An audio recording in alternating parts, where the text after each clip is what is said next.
নবী বলে, আমার কোনো উম্মত যখন নামাজে দাঁড়ায়, আল্লাহ আমার উম্মতের প্রতি এত দয়াবান যে তার মাথার উপরে রহমতের ফেরেশতা পাঠিয়ে দেন, ডানা মেলে সে দাঁড়িয়ে থাকে।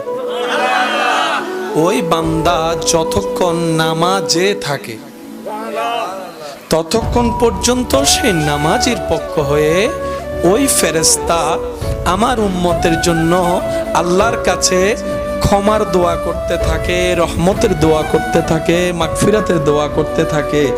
আল্লাহর কাছে ওই ফেরেশতা বলতে থাকে, আল্লাহ এই বান্দাকে তুমি মাফ করে দাও, আল্লাহ এই বান্দার রিজিকে বরকত এনে দাও, আল্লাহ এই বান্দার জীবনে শান্তি এনে দাও।